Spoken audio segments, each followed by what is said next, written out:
Today we're going to talk about toxicology just a little bit, and how it relates to the three parts of the earth that we learned about in class. So toxicology is basically the study of how poisonous gases or poisonous items affect organisms. So it's the study of harmful effects of substances on organisms. What we don't necessarily realize is that any substance can be toxic, and it just depends on the concentration. All right, so when we look at toxins in environmental science, we're going to look at pollutants. So there's different types of pollutants. We got pesticides, and that's going to be used in agriculture, meaning the lithosphere. Then we've got lead, with lead paint and in gasoline. Particulate matter is like little teeny pieces of particles that are released through exhaust or burning waste, and they are light enough to be able to float around in the air, but they are still particles. They are not gas. Then we've got coal dust, which is almost like a particulate, but it's going to be a little bit more dense and heavy. And then also a pollutant can be bacteria in food. And that's because maybe people don't wash their food, or maybe there isn't necessarily a very good sewage system, so poor sanitation. Some of the effects are very lasting on organisms like humans. So pesticides can cause nerve damage and birth defects. Lead can cause brain damage because lead is a heavy metal. Also, particulate matter will cause some respiratory damages, and that makes sense because it's a particle that's released into the atmosphere and it floats around, and that's what can give you asthma or cancer or bronchitis. The coal dust can give you something called black lung disease, and it's exactly what it is. Lungs are black, and they don't function as well. And then bacteria in your food can cause gastrointestinal infections. So infections in your stomach, in your intestines.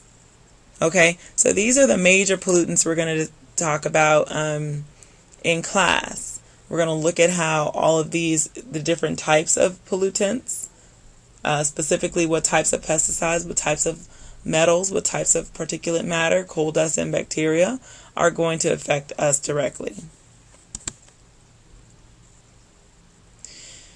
Now, like I said earlier, toxins are as dangerous as their concentration.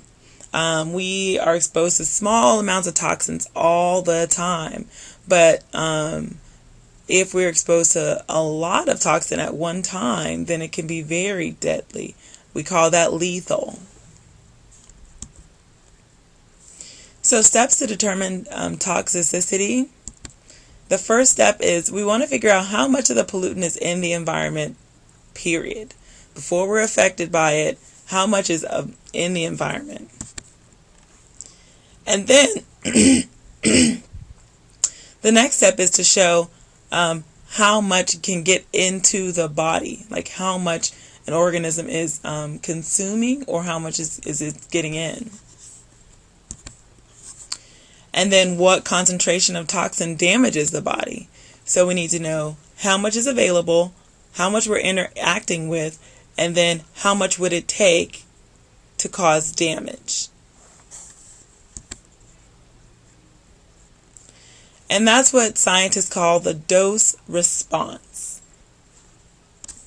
Now, the dose response is the relationship between how much and the reaction. So the amount of harmful chemical that a person is exposed to is called the dose of a chemical.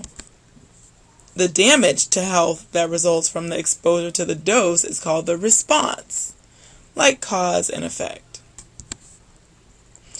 This is the curve that we're going to be looking at a little more closely. And if you look at this curve, it's a graph, and it shows the response and the dose. Okay? Numbers go from 0 and up, and here 0 and up. So if you look at this curve, you should be able to identify that as the dose gets higher, the response gets extremely high. Okay, so if you can know that, remember what this curve is, we'll discuss why that is so important for you to know in environmental science. Now, why would this apply to us? Well, we have already learned about the three parts of the Earth, the lithosphere, atmosphere, and hydrosphere. And it's important to see where on Earth these toxins exist, which parts, and in order to determine those three steps. Toxins can actually enter organisms through all parts of the Earth. So what I really want for you to discuss tomorrow with me is how would an organism like me, you, cat, dog, plant, how can organisms